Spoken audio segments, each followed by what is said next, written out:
Hello నమస్తే. నేను journalist Srinivas. ఈరోజు ఆంధ్రప్రదేశ్ వార్తాపత్రికలో వచ్చిన వార్తలు, ఆ వార్తల వెనుకున్న వాస్తవాలను విశ్లేషించే ప్రయత్నం చేద్దాం. ముందుగా ఈనాడు పేపర్లో అమరావతికి జై చట్టబద్ధత బిల్లుకు లోక్సభ ఆమోదం అని చెప్పి ఈనాడే కాదు దాదాపు అన్ని పేపర్లలో తెలుగు పత్రికలన్నింటిలో అమరావతికి చట్టబద్ధత, అమరావతికి జై, అమరావతి అజరామము ఇట్లా రకరకాల హెడ్డింగ్స్తోని అమరావతి గురించి ఈరోజు ఇచ్చారు, నిన్న ఇచ్చారు, రేపు కూడా ఇస్తారు. ఎందుకంటే రేపు రాజ్యసభలో ఈరోజు రాజ్యసభలో బిల్లు ఆమోదం అవుతుంది. దాని తర్వాత రేపు పేపర్స్లో కూడా ఇదే వస్తుంది. ఏంటి అసలు అమరావతికి చట్టబద్ధత పైన ఇంత ప్రచారం, ఇంత పబ్లిసిటీ? కేవలం ఒక రాష్ట్రానికి రాజధాని ఉంటే రాజధాని కోసం చట్టం చేస్తే, లేదంటే చట్టం చట్టం కాదు వాస్తవం ఇది. చట్టంలో ఆంధ్రప్రదేశ్ పునర్వ్యవస్థీకరణ చట్టం 2014లో చిన్న సెక్షన్ని సవరించారంతే. హైదరాబాద్ ప్లేసులో అమరావతి అని పెట్టారు. హైదరాబాద్ ఉమ్మడి రాజధానిగా 2024 జూన్ 2 వరకు యాజ్ పర్ ద యాక్ట్ ఉంది. దాని ప్లేస్లో హైదరాబాద్ ఉమ్మడి రాజధాని ఆ టర్మ్ అయిపోయింది కాబట్టి ఇప్పటి నుంచి అమరావతి అని రాశారు. తప్ప ఇక దానికంటే పెద్దగా చట్టంలో ఉన్నది లేదు, ఇచ్చింది లేదు, వచ్చేది లేదు. ఈ అమరావతి కోసం ఒకవేళ చట్టబద్ధత కంటే ఇంక ఇంపార్టెంటు త్యాగం చేసింది రైతులు 33,000 ఎకరాలు ఇచ్చి. ఆ త్యాగానికి ఫలితం ఇవ్వమంది చంద్రబాబు నాయుడు గారి ప్రభుత్వం. వాళ్ళకి ఇస్తున్న రిటర్నబుల్ ప్లాట్లు కావచ్చు, రకరకాల అభివృద్ధి ప్లాట్లు కావచ్చు, డెవలప్మెంట్ కావచ్చు, ఏది లేదు. ఈ చట్టబద్ధత ఏదో ఇప్పుడు పదే పదే ఇంచు కూడా కదిలేలేరు, ఇది మార్చేది కాదు, ఇక దూసుకుపోద్ది అంటున్నారు కదా. ఇదేదో 2014-19 మధ్యలో చేసి ఉంటే అసలు 2014 నుంచి 2024 వరకు ఉమ్మడి రాజధానిగా హైదరాబాద్ ఉంది. అసలు రాజధాని అవసరం లేదు. ఉమ్మడి రాజధానిగా హైదరాబాదు కేంద్ర ప్రభుత్వమే చట్టంలో పెట్టింది. హైదరాబాద్లో ఉన్న ప్రతి బిల్డింగ్ వాళ్ళకి కేటాయించారు. సెక్రటరియట్తో సహా మిగతా హెడ్ ఆఫ్ ది డిపార్ట్మెంట్స్తో సహా అన్నీ కేటాయించారు. ఎందుకు పోయారు? ఇక్కడ నుంచి ఆగమేఘాల మీద హడావుడిగా ఇక్కడ రాజకీయాల్లో నిలబెట్టి, ఇక్కడ రాజకీయాల్లో అడ్డంగా ఇబ్బందికరమైన పరిస్థితులు ఏర్పడిన తర్వాత అక్కడికి వెళ్ళారు. వెళ్ళిన తర్వాత అయినా మరి ఆ వెళ్ళిన వాళ్ళు ఏదో అప్పుడు వెంటనే 2015లో తట్టాబుట్ట చదువుకొని పోయారు. ఆ పోయినప్పుడే అప్పుడు కూడా ఎన్డీఏ కూటమిలో గవర్నమెంట్లో ఉన్నారు. ఉన్నప్పుడు మేము హైదరాబాద్ మాకు అవసరం లేదు, ఉమ్మడి రాజధాని 10 ఇయర్స్ అవసరం లేదు, మాకు ఇప్పటికిప్పుడు చేయండి, మా రాజధాని మేము చేసుకుంటాం, దాంట్లో సవరణ చేయండి అంటే చేసేటోళ్ళు కదా. పార్లమెంట్కి వచ్చింది ఏంది, పోయేది ఉంది దాంతో. అప్పుడే చట్టబద్ధత వచ్చి ఉంటే జగన్మోహన్ రెడ్డి 3 రాజధానులు అనే అంశం తీసుకునేవాడు కాదు. ఇవన్నీ తెలిసి చేశారా, తెలవక చేశారా? కేవలం భూ సమీకరణ మీద దృష్టి పెట్టారు. దట్టు అసలు భారతదేశంలో ఎక్కడా కూడా ఛత్తీస్గఢ్, జార్ఖండ్, ఉత్తరాఖండ్ లాంటి రాష్ట్రాలు ఈ మధ్యకాలంలో వాజ్పేయి గవర్నమెంట్లో 2000 సంవత్సరంలో ఏర్పడ్డాయి. అంతకంటే ముందు చాలా రాష్ట్రాలు ఏర్పడ్డాయి. ఏ రాష్ట్రం కూడా సొంతంగా ఒక రాష్ట్రంగా ఏర్పడిన తర్వాత ఒక రాజధానిని ఎక్కడ అంటే ఒక బిల్డింగ్ లేని దగ్గర, ఒక రోడ్ లేని దగ్గర, ఒక కన్స్ట్రక్షన్ లేని దగ్గర తీసిపోయి ఒక పొలాల్లో పెట్టి అభివృద్ధి చేసిన దాఖలాలు లేవు మొత్తం భారతదేశ చరిత్రలో. అది ఎక్కడ దాకా ఎందుకు చెన్నై నుంచి ఆంధ్ర చీలింది 1953లో. ఏమైంది? భాషా ప్రయుక్త రాష్ట్రంగా అక్కడ నుంచి విడిపోయిన తర్వాత, విభజించిన తర్వాత ఆంధ్రాకి రాజధాని ఏముంది? ఇట్లాంటిది ఏమైనా పెట్టారు అప్పట్లో? నేను విశ్వనగరం చేస్తానని పెట్టలేదుగా. కర్నూలు రాజధానికి పెట్టుకున్నారు. ఎస్టాబ్లిష్ ఉన్న ఒక నగరాన్నే ఒక టౌన్ తీసిపోయి రాజధాని పెట్టుకున్నారు. ఒకవేళ అది కాదు 1956లో ఆంధ్ర తెలంగాణ మెర్జ్ చేసి హైదరాబాద్ రాష్ట్రాన్ని ఆంధ్రాని మెర్జ్ చేసి ఆంధ్రప్రదేశ్ అని ఒక రాష్ట్రం పేరు పెట్టి 1956 నవంబర్ 1 రోజు చేశారు. దానికి రాజధాని ఎక్కడుంది? ఏమైనా కొత్తగా తయారు చేశారా? ఆంధ్ర అండ్ హైదరాబాద్ కలిసినాయి కాబట్టి ఈ రెండింటికి మధ్య మార్గం ఒకటి పెడదామని పెట్టలేదుగా. ఉన్న హైదరాబాద్ని రాజధానిగా చేసుకుని అక్కడనే డెవలప్ చేశారు. ఎక్కడి నుంచో శ్రీకాకుళం, విజయనగరం నుంచి కూడా ఇక్కడికే రాజధానికి వచ్చేది. ఇప్పుడు తమిళనాడు నుంచి ఆంధ్ర విడిపోయినప్పుడు కానీ, ఆంధ్ర హైదరాబాద్ రాష్ట్రాలు కలిసినప్పుడు కానీ లేని కొత్త రాజధాని ఇప్పుడు ఎందుకు అవసరమైంది? ఈ భూ సమీకరణ అయింది, ఇదేంది? దీనికంటే విశాఖపట్నం లేదా ఉన్న విజయవాడలోనో లేదా కర్నూలులోనో ఇంకో దగ్గర అందరికీ ఏకాభిప్రాయం ఉన్న ఒక నగరంలో ఆల్రెడీ ఎస్టాబ్లిష్డ్ నగరంలో బిల్డింగ్స్ ఉంటాయి, కన్స్ట్రక్షన్స్ ఉంటుంది. ఆటోమేటిక్గా ఉన్న పునాది మీద కట్టడం వేరు, పునాది నుంచే కట్టడం వేరు. ఈ పునాది నుంచి కట్టే కార్యక్రమాన్ని తీసుకున్నారు. ఇది అంత ఈజీయా? ఇది ఒకవైపు నిన్న లోక్సభలో చట్టబద్ధత పైన చట్టబద్ధత పైన చేస్తున్న సందర్భంలో జగన్మోహన్ రెడ్డి ఇంకొక వైపు ఆయన మచిలీపట్నం, విజయవాడ, గుంటూరు మావిగాన్ అన్నాడు. దాంట్లో ఆ 3 టౌన్లలో ఉన్న మొదటి అక్షరాలను తీసుకొని మావిగాన్ అనే రాజధాని పెట్టండి. నేషనల్ హైవే పక్కన ఈ 3 ఆల్రెడీ ఎస్టాబ్లిష్డ్ నగరాలు. విజయవాడ దాదాపు 30-40 లక్షల జనాభా ఉంది. దాంతోపాటు మచిలీపట్నం ఉంది, గుంటూరు ఉంది. ఈ జనాభా అంతా కలిసి 30, 35, 40 లక్షల దాకా జనాభా అవుతుంది. దీంతోని ఇంకా ఎక్స్‌టాన్షన్ చేసుకోవచ్చు, అభివృద్ధి చేయొచ్చని ఒక ప్రపోజల్ చేసిండు. లేదు లేదు మేము ప్లెయిన్‌గా ఉన్న దగ్గరే కడతామని వీళ్ళు నడుస్తుంది.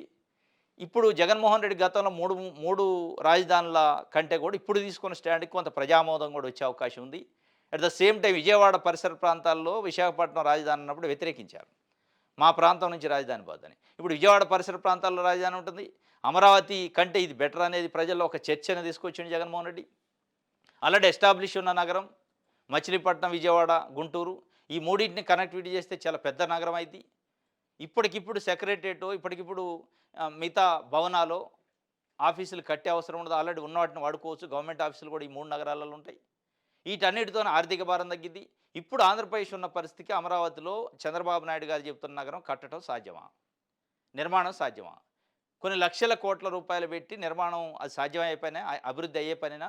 ఒక ఎకరానికి 2,00,00,000 ఖర్చు అయిద్దని ఒక ప్రాథమిక అంచనా. రోడ్లయితే, డెవలప్‌మెంట్ అయితే, ఇన్‌ఫ్రాస్ట్రక్చర్. ఒక 1,00,000 ఎకరాలు ఇంటూ 2,00,00,000 అంటే 2,00,00,000 కోట్లయిద్ది. లేదా 50,000 ఎకరాలు ఇంటూ 2,00,00,000 అన్నా 1,00,000 కోట్లయిద్ది. ఇది సాధ్యమయ్యే పనేనా? అయితదా? కేంద్రం నుంచి ఆ మేరకు సహకారం ఉందా? రాష్ట్ర ఆర్థిక పరిస్థితి ఆ మేరకు మంచిగుందా? ఇది ఏదీ లేదు.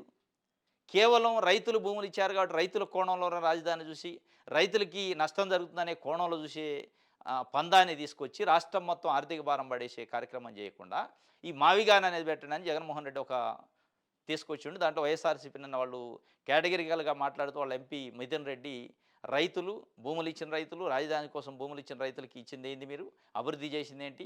అసలు ఇప్పటివరకు ఎంత ఖర్చు పెట్టారు? రేపు ఎంత ఖర్చు పెట్టబోతున్నారు? అసలు రైతులకు ఎప్పుడు న్యాయం చేస్తారు? ఇది పాజిబిలిటీ, ఫీజిబిలిటీ ఉందా? అనే అంశాలను ప్రస్తావిస్తూ బిల్లును మేము అమరావతిని వ్యతిరేకించట్లేదు. కానీ ఇప్పుడు ఈ పద్ధతిలో పెట్టిన బిల్లును వ్యతిరేకిస్తున్నాం. రాజధాని కోసం భూములు ఇచ్చిన రైతుల సమస్యలేంటి? వాళ్ళకి వాళ్ళని వాళ్ళ వాళ్ళ రిప్రజెంటేషన్ ఏంటి? వాళ్ళ సమస్యల గురించి ఎందుకు ప్రస్తావించలేదు? వాళ్ళ సమస్యలతో పాటు రాజధానికి ఎంత ఖర్చు పెడుతుండ్రు? దాని విస్తీర్ణం ఎంత? దాని ఖర్చు ఎక్కడి నుంచి వస్తది? ఆ సోర్స్ అన్నీ తెలుపుతూ బిల్లు పెడితే అది ఆమోదయోగ్యంగా ఉంటుంది. దానికి మేము ఎక్స్‌పెక్ట్ తప్ప ఉత్తన అమరావతి అనే పేరు పెట్టడం కోసం ఇంత హడావుడి చేసి ప్రచారం చేయడం కరెక్ట్ కాదని వాళ్ళు పార్లమెంట్‌లో చెప్పిండు. జగన్మోహన్ రెడ్డి బయట చెప్పిండు. మొత్తానికైతే ఒక ఒక ఒక ఒక ప్లాన్ బి అనేది జగన్మోహన్ రెడ్డి రాష్ట్రం ముందు, ప్రజల ముందు పెట్టిండు. ఇది ఒక భాగం అయితే చంద్రబాబు నాయుడు గారు పదే పదే ఇక ఒక ఇంచు కూడా కదిలీలేరు రాజధానిని. ఇక చట్టబద్ధత వచ్చింది. ఇక దీన్ని 3 ముక్కలాట ఆడలేదు, 3 రాజధానులు అనలేడు, కుట్రలు చేయలేరు అని చెప్తున్నారు. ఇక చేయలేరు అనేది స్పష్టంగా మీకు అర్థమైంది కదా! ఇక చేయలేరు కాబట్టి మీరు చేయాల్సిందేంది ఇప్పుడు? అభివృద్ధి చేయాల. అమరావతిని ఈ 4 సంవత్సరాల్లో, ఈ 3 సంవత్సరాల్లో అభివృద్ధి చేయాల. ఆ చేయాల్సిన బాధ్యతని, ఆ బంతిని జగన్మోహన్ రెడ్డి స్ట్రాటజికల్‌గా చంద్రబాబు నాయుడు గారు కోర్ట్‌లో ఏసిండు. చంద్రబాబు గారి కోర్టులో ఇప్పుడు బంతి ఉంది, రాజధాని బంతి. అభివృద్ధి చేయాల్సిన బాధ్యత, నిర్మించి చూపించాల్సిన బాధ్యత 2029 కల్లా ఆయన కోర్టులో బంతి ఉంది కాబట్టి, ఎందుకంటే ఇప్పటిదాకా చట్టబద్ధత లేదనో, లేకపోతే కోర్టులో కేసులేశారనో, ఇంకోటి కారణాలు చెప్పి తప్పించుకునే ప్రయత్నం కొంత ఉండే. ఇప్పుడు ఆ ప్రయత్నం లేదు. ఎందుకంటే వాళ్ళే చెప్తున్నారు. ఇంచు కూడా కదిలీయటానికి లేదు. ఇక శాశ్వతమైన రాజధాని ఎవ్వరొచ్చినా ఏం చేయలేరు అంటున్నారు. ఇక చేయలేరు కాబట్టి చేయాల్సిందేంది? నిర్మాణాలు. చేయాల్సిందేంది? అభివృద్ధి. తేవాల్సిందేంది? నిధులు. ఇవన్నీ ఇప్పుడు మావిగాన్ అనేది జగన్మోహన్ రెడ్డి ఒక ప్రపోజల్ పెట్టినప్పటికీ ఈ ఇంచు కూడా కదిలీయలేరని వీళ్ళు స్టేట్మెంట్ ఇస్తున్నారు కాబట్టి దీనిపైన అభివృద్ధి కానీ, దీనిపైన నిధులు ఖర్చు పెట్టడం కానీ, దీని నిర్మాణం కానీ మొత్తం పూర్తి బాధ్యత ఈరోజు చంద్రబాబు నాయుడు గారు భుజస్కంధాల పైన పెట్టారు జగన్మోహన్ రెడ్డి గారు. స్ట్రాటజికల్‌గా ఆయన 3 రాజధానులనే ప్రస్తావన తీసుకురావడం మావిగాన్ అన్నాడు. మావిగాన్ కూడా విజయవాడ పరిసర ప్రాంతాల్లో ఉంది. అక్కడ ఒక మిక్స్డ్ ఒపీనియన్ వచ్చే ఒక చర్చను తీసుకొచ్చారు. తీసుకొస్తూనే వీళ్ళు ఒకవైపు ఇంచు కూడా కదిలీయలేరు అంటున్నారు కాబట్టి నిర్మాణం చేసి చూపించాలి. ఇంచు కదిలీయలేరు అడ్డంకులన్నీ తొలగినట్టే కదా! తెలుగుదేశం పార్టీ ప్రభుత్వం చెబుతున్నట్టు, కూటమి చెబుతున్నట్టు అడ్డంకులు లేవు రాజధానికి. అడ్డంకులు లేవంటే అభివృద్ధి అవ్వాలి. అభివృద్ధి చేస్తారా? నిర్మిస్తారా? నిర్మించడానికి ఆ డబ్బు ఉందా? ఒకవేళ నిజంగానే చూపించాలి, నిర్మించి జగన్మోహన్ రెడ్డి మావిగాన్ అన్నాడు కాబట్టి ఇగో నేను అద్భుతమైన రాజధాని నిర్మించిన. గత 5 సంవత్సరాలు జగన్మోహన్ రెడ్డి 3 రాజధానులనే పేరుతో నిర్మించలేదు. నేను నిర్మించి చూపించాలంటే ఈ 3 సంవత్సరాల్లో దాదాపు 1,00,00,000 ఖర్చు పెడితే మీరంటున్న నగరం తయారవుద్ది. 1,00,00,000 ఇక్కడే అమరావతి మీద ఖర్చు పెడితే ఆంధ్రప్రదేశ్ రాష్ట్రం పరిస్థితి ఏంటి? ఆంధ్రప్రదేశ్ రాష్ట్ర అభివృద్ధి, సంక్షేమ పరిస్థితి ఏంటి? మొత్తం మిగతా రిమైనింగ్ ఆంధ్రప్రదేశ్‌ని వదిలేసి అమరావతి పైన కాన్సంట్రేషన్ చేస్తే కూడా మీరంటున్న స్థాయి నగరం కాదు. ఒకవేళ రిమైనింగ్ మొత్తం గాలికి వదిలేసి ఇక్కడనే పెట్టినా, ఇది చూపించి రేపు ప్రజల దగ్గరకు పోయి ఓట్లేయండి నేను అమరావతిని అభివృద్ధి చేసినంటే ఏ ప్రజలు ఓట్లేస్తారు? ఏ మేరకు ప్రభుత్వం పైన పాజిటివ్ ఉంటుంది, ఏ మేరకు వ్యతిరేకం ఉంటుంది, ఇవన్నీ వ్యతిరేకత ఉంటుంది. ఇవన్నీ ఇవి చాలా లోతుగా అధ్యయనం చేయాల్సిన అంశాలు. చాలా రాజకీయంగా దెబ్బపడే అవకాశాలు కూడా ఉన్నాయి తెలుగుదేశం పార్టీ కూటమికి. అమరావతిని ఇప్పటివరకు ఒక ఆయుధంగా చూపించారు. అమరావతి జగన్మోహన్ రెడ్డి అడ్డుకుండు, విషం జిమ్మిండు, కుట్రలు చేసిండు, శ్మశానం అనడు. ఇప్పుడు ఏం అనటానికి లేదు. ఆయన ఏదన్నా చట్టబద్ధత అయింది, ఇంచు కూడా కదిలేడు కాబట్టి ఆయన మావిగానన్నా 3 రాజధానులన్నా అదంతా గాలిలో మాటలే అని మీరు చెప్పి అభివృద్ధి చేయొచ్చు. ఇప్పుడు చెయ్యాలి. చేయకపోతే మీ మీద నిందపడింది. మీరు చెప్పినవి అన్న ఉత్తమ మాటలే, జగన్మోహన్ రెడ్డి మావిగానే బెటరేం అనే పరిస్థితి ప్రజల్లో వెళ్తుంది. ఉన్నదాన్నే ఉన్న దాంట్లోనే సర్దుకొని కాస్త దాన్నే మంచిగా చేసుకుంటే పోవు. ఈ కొత్తగా మీరేదో కొత్తగా అప్పుడు కర్నూలు రాజధాని అప్పుడు చెన్నై నుంచి చీలినప్పుడు కానీ మద్రాసు నుంచి, తర్వాత ఆంధ్ర అండ్ హైదరాబాద్ రాష్ట్రం మెర్జ్ అయినప్పుడు లేని ఒక కొత్త సిస్టమ్ తీసుకొచ్చి మొత్తం ఆంధ్రప్రదేశ్ని ఆగం చేసిండనే పేరుని మూటగట్టుకోవాల్సిన పరిస్థితి వస్తుంది. ఏది ఏమైనా జగన్మోహన్ రెడ్డి స్ట్రాటజికల్గా ఈ రాజధాని అనే బంతిని చంద్రబాబు నాయుడు గారు కోర్టులో వేసిండు. చంద్రబాబు నాయుడు గారు చూపించాల్సిన ఫలితాన్ని చంద్రబాబు నాయుడు గారు బయటపెట్టాలి. ఇది ఏం చేస్తారో చూడాలి. ఇది ఒక వార్త. దీంట్లో నిన్న కొన్ని పార్టీలు, కాంగ్రెస్ పార్టీ, సమాజ్వాదీ పార్టీ, ఇవి లోక్సభలో మాట్లాడే సందర్భంలో సమాజ్వాదీ పార్టీకి సంబంధించిన ఒక ఎంపీ చాలా కీలకమైన వ్యాఖ్యలు చేసిండు. ఇక్కడ ఆంధ్రప్రదేశ్లో ఉన్న మేధావులు, జర్నలిస్టులు, విశ్లేషకులు, రాజకీయ నాయకులకి మరి తెలిసిన అంశాల కంటే కూడా లోతుగా ఇక్కడ ఉండి స్వయంగా అబ్జర్వ్ చేసిన వ్యక్తుల కంటే కూడా ఆయన ఉత్తరప్రదేశ్ ఎంపీగా ఉండి సమాజ్వాదీ పార్టీ నుంచి ఆయన స్పష్టమైన ప్రజల ఒపీనియన్ని పార్లమెంట్లో చెప్పారు. మిగతా పార్టీలు ఏవి చెప్పలే. మిగతా పార్టీలు ఏంటంటే రాజధాని అమరావతి అన్నాడు కాబట్టి, రైతులు ఇచ్చారు కాబట్టి రైతులకు సింపతి కోసం చెప్పినట్టుంది తప్ప ఫ్యాక్ట్ చెప్పినట్లేదు. ఆయన ఫ్యాక్ట్ చెప్పిండు. ఫ్యాక్ట్ ఏంటంటే వైకాపా రాజధాని విశాఖ ప్రజలే తిరస్కరించారని చెప్పి ఈయన బాలశౌరి అండి. ఈయన అమరావతిని స్వాగతిస్తున్నాం. ధర్మేంద్ర యాదవ్ సమాజ్వాదీ పార్టీ నేత సంతోషం స్వాగతిస్తూ ఆయన కొన్ని కీలకమైన వ్యాఖ్యలు చేశారు. వీటినైనా పరిగణలో తీసుకోవాలి. చంద్రబాబు నాయుడు గారు ఇప్పటికైనా ఏమీ టైం మించిపోలేదు. జగన్మోహన్ రెడ్డి గారు అన్న మావిగానా, లేదా ఇంకోట విశాఖపట్నమా, లేదా విజయవాడన ఉన్న నగరాన్నే బేస్ చేసుకొని చేయాలి. ఈయనన్న మాటలను బట్టైనా ఏపీ రాజధానికి అమరావతికి చట్టబద్ధ కల్పించే బిల్లుకు సమాజ్వాదీ పార్టీ అధ్యక్షుడు అఖిలేష్ యాదవ్ తరఫున పూర్తి మద్దతు పలుకుతున్నాం. అదే సమయంలో ఒక ప్రశ్న అడుగుతున్నాం అని చెప్పి ఆయన సూటిగా అడిగిండు. 5 కోట్ల మంది ఆంధ్రప్రదేశ్ ప్రజలు ఈ సూటి ప్రశ్న ఆలోచించాలి. 5 కోట్ల మంది ఆంధ్రప్రదేశ్ ప్రజలు, 5 కోట్ల ఆంధ్రప్రదేశ్ ప్రజల భవిష్యత్తు ధర్మేందర్ యాదవ్ అడిగిన ప్రశ్నలో ఉంది. దీనిలో రాజకీయాలు లేవు ఆయన అడిగిన ప్రశ్నలు. ఇక్కడున్న పార్టీలు, ఇక్కడున్న నాయకులు, ఇక్కడున్న ఛానల్స్ అంటే ఒక పార్టీకి సపోర్ట్ చేసినట్టు అనుకోవచ్చు. కానీ ధర్మేందర్ యాదవ్ ఎక్కడో ఉత్తరప్రదేశ్లో ఉన్నాయన ఆయన అడిగిన సూటిగా అడుగుతున్న ఒక ప్రశ్న, ఏపీలో పెద్ద నగరం విశాఖపట్నం సహజంగా అభివృద్ధి చెందే అవకాశం ఉంది. అందువల్ల దాన్ని స్వాభావికంగా రాజధానిగా స్వీకరించి ఉంటే ఇంత భూమి వ్యయము, 1,00,000 కోట్ల పెట్టుబడులు అవసరం ఉండేది కాదు. మా అధ్యక్షుడు అఖిలేష్ యాదవ్ అన్ని రాష్ట్రాలు అభివృద్ధి చెందాలని కోరుకుంటున్నారు అని చెప్పి చాలా క్లారిటీగా చెప్పిండు. ఏపీలో ఆల్రెడీ పెద్ద నగరం విశాఖపట్నం సహజంగా అభివృద్ధి చెందే అవకాశం ఉంది. ఆల్రెడీ నగరం ఉంది కాబట్టి దాన్ని చేసుకొని ఉంటే ఇంత భూమి అవసరం ఉండదు, వ్యయం ఉండదు, 1,00,000 కోట్ల డబ్బు ఉండదు. దీనివల్ల ఎంత మేలు ఉంటుంది వాస్తవంగా ఆంధ్రప్రదేశ్ ప్రజలకి. రాష్ట్రానికి అప్పులు కావు, ఆల్రెడీ రాజధాని ఆన్గోయింగ్ ఉంటుంది, అభివృద్ధి అవుతూ ఉంటుంది, ఇండస్ట్రీస్ వస్తాయి. విశాఖపట్నం లాంటి ఏరియాలో రేపు అమరావతిలో మీరు ఇంకొక 1,00,000 కోట్లు పెట్టి కట్టినా అక్కడికి ఇండస్ట్రీస్ రావు. అది ఇండస్ట్రియల్ కారిడార్ కాదు, ఇండస్ట్రియల్గా డెవలప్మెంట్ అవకాశం లేదు. కేవలం రాజధాని అంటే అడ్మినిస్ట్రేటివ్ క్యాపిటల్ మాత్రమే ఉంటుంది. అక్కడ అసెంబ్లీ ఉంటుంది, ఈ సెక్రటరియట్ ఉంటుంది, ముఖ్యమంత్రి ఉంటాడు, మంత్రులు ఉంటారు, శాసనసభ్యులు ఉంటారు, ఈ ఆఫీసులు ఉంటాయి తప్ప రాజధాని అంటే హైదరాబాద్ లాంటి రాజధాని అయ్యే అవకాశాలే కనిపించట్లే. హైదరాబాద్ మిక్స్డ్, సాఫ్ట్వేర్ కంపెనీలు ఉంటాయి, ఇండస్ట్రీస్ ఉంటాయి, ఫార్మా కంపెనీలు ఉంటాయి, అన్నీ ఉంటాయి. ఆ స్థాయిలో మీరు అమరావతిని చేయటం అనేది అది సాధ్యమయ్యే పని కాదనేది అందరికీ తెలుసు, మీకు తెలుసు. శివరామకృష్ణన్ కమిషన్ అదే చెప్పింది. అయినప్పటికీ ఎందుకు మీరు ఇది ఒక బ్రాండ్, నా బ్రాండ్ ఉండాలనే ఒక తపనతోని చేస్తున్నది తప్ప ఇదేదో రాష్ట్రానికి బ్రాండ్ ఉండాలని, రాష్ట్రానికి బాగు కోసం చేస్తున్నట్లేదని ధర్మేంద్ర యాదవ్ లాంటి వాడు అక్కడి నుంచి ఆల్రెడీ ఉన్న విశాఖపట్నాన్ని చేసుకుని ఉంటే బాగుండేది, అయినా అమరావతికి మద్దతు ఇస్తున్నాం అన్నాడు. దీన్ని బట్టి అయినా ఇప్పటికైనా ప్రజలు ఆలోచించాలి, రాజకీయ నాయకులు ఆలోచించాలి, ప్రజా సంఘాలు, రాజకీయ పార్టీలు కూడా ఆలోచించాలి. ఇది ఆంధ్రప్రదేశ్ సంబంధించి ఆ తల్లుల కన్నీళ్ళే ఈ చట్టానికి పునాది. ఆ తల్లుల కన్నీళ్ళు అంటే అమరావతి కోసం, రాజధాని కోసం, రాజధానికి భూములు ఇచ్చిన రైతులు 5 సంవత్సరాలు జగన్మోహన్ రెడ్డి కాలంలో ఉద్యమం చేశారా కన్నీళ్ళు. ఆ కన్నీళ్ళకి అసలు కారణం చంద్రబాబు నాయుడు గారు. అది తెలుసో లేదు.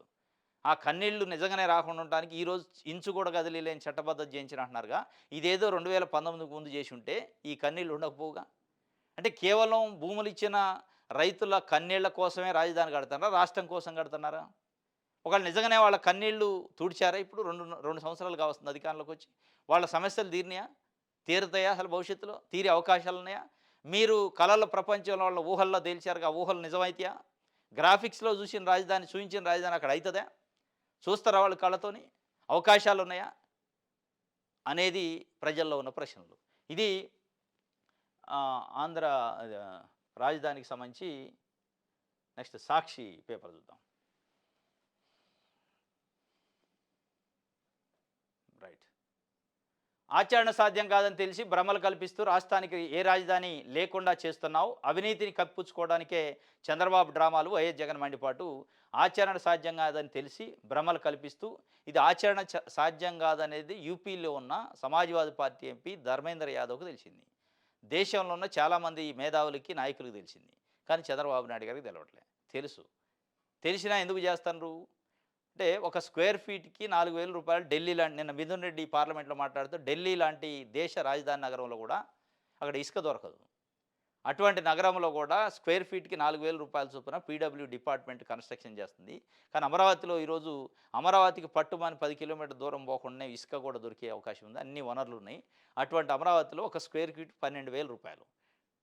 అంటే దాదాపు రూ. 8,000 ఒక స్క్వేర్ ఫీట్‌కి అదనంగా వీళ్ళు కన్‌స్ట్రక్షన్ ఖర్చు పెడుతున్నారు. అంటే దీంట్లో ఏ స్థాయిలో అవినీతి జరుగుతుంది? అవినీతి కోసమే, భూముల సమీకరణ కోసమే రాజధాని పెట్టినట్టుంది తప్ప రాష్ట్రానికి రాజధాని కావాలని పెట్టినట్లేదని చాలా అవినీతి విషయాన్ని పార్లమెంట్ సాక్షిగా చెప్పటం జరిగింది వైఎస్ఆర్‌సీపీ. దాన్నే బ్యానర్ ఐటంగా ఆచరణ సాధ్యం కాదని తెలిసి చేస్తుందని ఒక వార్త అయితే. ఇంకోటి, ఆగిన ఆరోగ్యశ్రీ, రాష్ట్ర వ్యాప్తంగా ఉచిత వైద్య సేవలను పూర్తిగా నిలిపేసిన ప్రైవేట్ నెట్వర్క్ ఆసుపత్రులు ఆరోగ్యశ్రీ సేవలు ఏప్రిల్ 1 నుంచి ఆపుతామని చెప్పి ఈ ఆరోగ్యశ్రీ నెట్వర్క్ ఆసుపత్రుల యాజమాన్యాలు ప్రభుత్వానికి లెటర్ ఇచ్చినాయి, సమ్మె నోటీస్ ఇచ్చినాయి, బంద్కు పిలిపించినాయి. అయినప్పటికీ వైద్య ఆరోగ్య శాఖ మంత్రి కానీ, అధికారులు కానీ పిలుచుకొని మాట్లాడలేదు. ముఖ్యమంత్రి గారు దానిపైన దృష్టి పెట్టలేదు. నిన్న ఆల్రెడీ సేవలు ఆగిపోయినాయి. సేవలు ఆగిపోయి ఎక్కడికక్కడికే ఇబ్బంది పడుతున్న పరిస్థితి. ఆరోగ్యశ్రీ కార్డు పట్టుకొని పోతే అప్పటికి అవమానాలు ఎదురవుతున్నాయి, బడ్జెట్ బకాయిలు ఉన్నాయని చెప్పి. దీనిపైన ముఖ్యమంత్రి గారు కానీ, కన్సర్న్ మంత్రి కానీ, ప్రభుత్వం కానీ వాళ్ళతోని మాట్లాడాల్సిన బాధ్యత లేదా? పట్టించుకోరా? అంటే ప్రజల ఆరోగ్యం గాలికి పోయినా పర్లేదా? మీరు పదే పదే విజన్ ఉంది, ప్రజాపాలన, వికసిత ఆంధ్రప్రదేశ్ అంటే వికసిత ఎట్లయితుంది? జబ్బున పడ్డ పేషెంటు ఆరోగ్యశ్రీ కార్డు పట్టుకొని పోతే, వైద్యం చేయకపోతే, తిరస్కరిస్తే వికసిత అయిద్దా? ఇది ఏం వికసితు? ప్రజలు సంతోషంగా వెళ్ళి ఆ కార్డు పెట్టుకొని వైద్యం చేయించుకునే అవకాశం ఉంటే వికసిత అయింది. కాబట్టి ఇప్పటికైనా వాళ్ళని పట్టించుకోవాలి. ఆరోగ్యశ్రీ హాస్పిటల్స్ సమస్య ఏంది? వాళ్ళకి ఇవ్వాల్సిన బకాయిలు ఏంటి? మనం ఇప్పుడు ఎంత ఇవ్వగలుగుతాం? వాళ్ళు అన్నంత కాకపోయినా ఎంతో కొంత ఇచ్చైనా వాళ్ళని ముందు ఆన్గోయింగ్ ప్రాజెక్ట్ ఆగకుండా చేయాలి. ట్రీట్మెంట్ ఆగకుండా చేసే కార్యక్రమం చేస్తే పేద ప్రజలకు సంబంధించిన హెల్త్ ఇది. పేద ప్రజలు హార్ట్ పేషెంట్లు ఉంటారు, యాక్సిడెంట్ అయిన వాళ్ళు ఉంటారు, బ్రెయిను, కిడ్నీ, లివరు ఇటువంటి కీలకమైన జబ్బులకు సంబంధించి, ప్రమాదకరమైన డిసీజ్ సంబంధించి ట్రీట్మెంట్ ఆగిపోద్ది. వాళ్ళకి పైసలు ఉండవు. ఇప్పుడు ఏం చేయాలా? చనిపోయే పరిస్థితి ఉంటుంది. అంటే ప్రజల ప్రాణాల కంటే ప్రభుత్వానికి ఇంకోటి ఇంపార్టెంట్ ఉంటుందా? ప్రజల ప్రాణాలు కాపాడటం కంటే ఇంకొకటి ఏమైనా దీనికంటే ఇంపార్టెంట్ ఏమైనా ఉంటుంది? దానిపైన కదా మీరు దృష్టి పెట్టాల్సింది. ఇప్పటికైనా పట్టించుకోవాలి ప్రభుత్వం. ఇది ఒక వార్త. రైట్. మహా రియల్ ఎస్టేట్ కుంభకోణం, అమరావతి పేరుతో చంద్రబాబు సర్కార్ రియల్ వ్యాపారం చేస్తుంది. లోక్సభలో నిప్పులు జరిగిన వైఎస్ఆర్సీపీ ఎంపీ మిథున్ రెడ్డి ఇన్సైడర్ ట్రేడింగ్తో బాబు బినామీలు భూములు కొట్టేశారు. భవన నిర్మాణాల పేరుతో ప్రజాధనం లూటీ చేస్తున్నారు. దేశ రాజధాని ఢిల్లీ విస్తీర్ణం 10,500 ఎకరాలు, అమరావతికి 1,75,000 ఎకరాలు అవసరమా? అవసరానికి మించి రైతుల నుంచి లాక్కోవడం ఎందుకు? 1వ తేదీన ఉద్యోగులకు జీతాలకి దిక్కు లేదు. ఇన్ని లక్షల ఎకరాలకు అభివృద్ధికి 2 లక్షల కోట్లు ఎక్కడివి? ఢిల్లీలో చదరపాడుకు నిర్మాణానికి 4,000, అమరావతిలో చదరపాడుకు 12,000 అంట. అవి ఎవరి జేబులోకి? 10 ఏళ్లకైనా రైతులకు దక్కల ప్లాట్లు, ప్రాణాలు తీసుకుంటున్న రైతులు. అమరావతికి వ్యతిరేకం కాదు, దోపిడీనే వ్యతిరేకిస్తున్నాం. బిల్లుకి నిరసనగా వైఎస్ఆర్సీపీ ఎంపీల వాకౌట్ అని చెప్పి కొన్ని కీలకమైన వ్యాఖ్యలు చేసిండు. ఢిల్లీ లాంటి నగరానికి 10,500 ఎకరాలుంటే అమరావతికి 1,75,000 ఎకరాలు దేనికోసం సేకరిస్తున్నారు? ఒక స్క్వేర్ ఫీట్కి ఢిల్లీలో 4,000 రూపాయలు ఖర్చు అవుతుంటే అమరావతిలో 12,000 ఎట్లా అవుతుంది? ఈ లూటీ, దోపిడీ ఎవరి కోసం అని చెప్పి ఆయన సూటిగా అడిగిండు. దీనిపైన సమాధానం లేదు. అంటే అమరావతిలో జరుగుతున్న ఇన్సైడర్ ట్రేడింగో, అవినీతిపైనో, అసలు అక్కడ జరుగుతున్న వాస్తవాలను పార్లమెంట్ ముందు పెట్టగలిగిండు మిథున్ రెడ్డి. దీన్ని బట్టైనా ఇప్పటికైనా రివ్యూ చేసుకోవాలి. అమరావతి విషయంలో చంద్రబాబు నాయుడు గారి ప్రభుత్వం, సిఆర్‌డీ. మనం ఏం చేస్తున్నాం? స్క్వేర్ ఫీట్‌కి ఎంత వసూలు చేస్తున్నాం? అసలు భూములు ఎందుకు?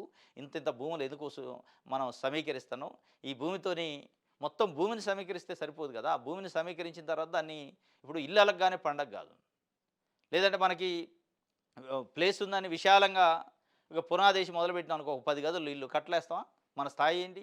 మన మన ఆర్థిక పరిస్థితి ఏంటి? దీనివల్ల వచ్చే ఆదాయం ఏంటి? ప్రజల ఆర్థిక వనరులేంటి?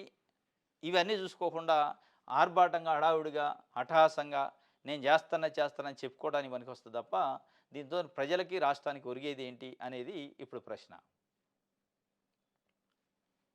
రైట్. ఆంధ్రజ్యోతి చూద్దాం. అమరావతికి జై అట, రాజధాని బిల్లుకు లోక్సభ ఆమోదం. జగన్ మావిగాను రాజధానిపై కొత్త మాట. విశాఖ వద్దనుకుంటే ప్లాన్ బి అట. మచిలీపట్నం, విజయవాడ, గుంటూరుతో మావిగాను. అమరావతి మాత్రం ఆచరణ సాధ్యం కాదు. మేము వచ్చాక అసెంబ్లీలో తీర్మానంతో మార్చేస్తాం. రాజ్యాంగంలో రాష్ట్ర రాజధాని అనేది లేదు. సానుకూల మీడియాతో జగన్ పలుకులు. మేము వచ్చాక అసెంబ్లీ తీర్మానంతో మార్చేస్తామని జగన్మోహన్ రెడ్డి ఇంకొక వైపు చెప్తూనే ఉన్నాడు. లేదు అసలు ఇంచు కూడా కదిలేరని చంద్రబాబు నాయుడు గారు చెప్తున్నారు. ఇంచు కూడా నిజంగానే కదిలీ లేకుండా ఉండాలంటే కనీసం నిర్మాణాలు చేయండి ఇప్పటికైనా. లేదా జగన్మోహన్ రెడ్డి ప్రపోజల్ పెట్టే పార్ట్ బి ఏదైతే ప్లాన్ బి ఉందో కదా మావిగాను, అదన్నా పెట్టండి. అది పెడితే మీరు అంటున్న లక్షల కోట్ల ఖర్చు ఉండదు. ఇక చాలా సింపుల్గా ఖర్చు తక్కువతోనే రాజధాని నిర్మాణం అయింది. మిగతా ప్రాంతాన్ని అభివృద్ధి చేసుకోవచ్చు. మిగతా పని మీద దృష్టి పెట్టచ్చు. ఇప్పుడు మొత్తం చంద్రబాబు నాయుడు గారు మొత్తం రాజధాని పైనే కాన్సన్ట్రేషన్ చేయాల్సిన పరిస్థితి వస్తుంది. ఫస్ట్ 5 ఇయర్స్ అదే చేసిండు, ఫెయిల్యూరు. ఇప్పుడు 2 ఇయర్స్ కంప్లీట్ అయితే ఇంకో 3 ఇయర్స్ దీని మీద దృష్టి పెడితే తప్ప అది పూర్తి కాదు. మొత్తం దీని మీదనే కాన్సన్ట్రేషన్ చేస్తే మిగతా రాష్ట్రం నిర్లక్ష్యానికి గురైంది. ఇది ఒక వార్త అయితే, అమరావతిని ఇక టచ్ చేయలేరు, రాజధాని ప్రకటన ఎవ్వరూ అడ్డుకోలేరు. బిల్లుకు లోక్సభ ఆమోదం ఓ చరిత్ర. ఎవ్వరూ అడ్డుకోలేరు. మీరే చెప్తారు ఎవరు అడ్డుకోలేరు, ఇక టచ్ చేయడానికి కుదరదు అని. టచ్ చేయడానికి కుదరినప్పుడు మీరు చేయాల్సింది ఏందో అభివృద్ధి చేయాలి. వాళ్ళు అడ్డుకోరు, మీరు అభివృద్ధి చేయండి, చేసి చూపించండి. చేయకపోతే మీరే నింద మోస్తారు అనేది కదా. రైట్. ఇది ఆంధ్రజ్యోతి సంబంధించి ఆంధ్రప్రభ.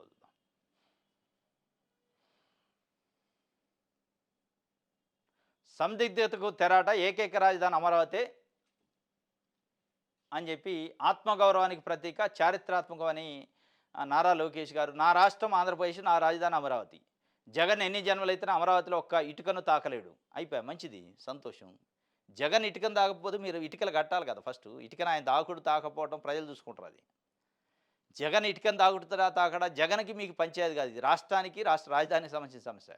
చంద్రబాబు నాయుడు గారు, లోకేష్ గారు జగన్కిను చంద్రబాబు నాయుడు గారి కుటుంబానికి పంచాయతీ ఉన్నట్టు చేస్తున్నారు రాజధాని. ఇది రాష్ట్రానికి రాజధాని కాబట్టి రైతులు భూములు ఇచ్చారు. రాష్ట్రానికి రాజధాని కాబట్టి ఈ చట్టబద్ధత ఇదంతా ప్రస్తావన వచ్చింది. దాన్ని ఆసరాగా చేసుకొని చట్టబద్ధత వచ్చింది కాబట్టి ఒక ఇటుకు కూడా కదిలించలేడు జగన్మోహన్ రెడ్డి, ఇంకోళ్ళు XYZ.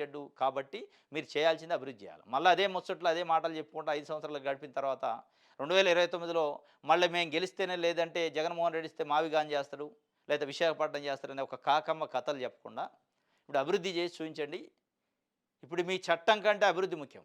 ఈ చట్టం పార్లమెంట్లో చేసిన చట్టబద్ధత కంటే అక్కడ నిర్మాణాలు చేసి అభివృద్ధి చేసి మొత్తం సెక్రటరేట్, మిగతా బిల్డింగ్స్, మొత్తం ఇన్ఫ్రాస్ట్రక్చర్ డెవలప్ అయి ఉంటే ఇక దానికి మించిన చట్టబద్ధత ఇంకోటి ఉండదు. ఇక దానికంటే సమర్థత ఇంకోటి ఉండదు. అది ఒక్కటి చేయకుండా మిగతాదంతా చేస్తున్నారు మీరు. అసలు చేయాల్సిన పని చేయకుండా ప్రచారం చేస్తున్నారు. పబ్లిసిటీ స్టంటు, విమర్శలు, రాజకీయాలు, బంతాట్లు చేస్తున్నారు. ఇది కాకుండా ఇక ఒక్క ఇటుకు కూడా కదిలించలేడు జగన్మోహన్ రెడ్డి కాబట్టి మీరు బరాబర్ పని చేసుకోవచ్చు.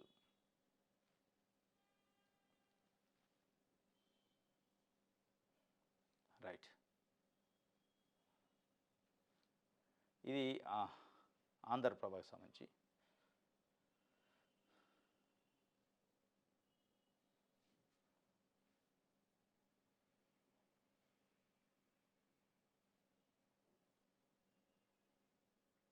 నేడు రాజ్యసభ ముందుకు అమరావతి బిల్లు అట.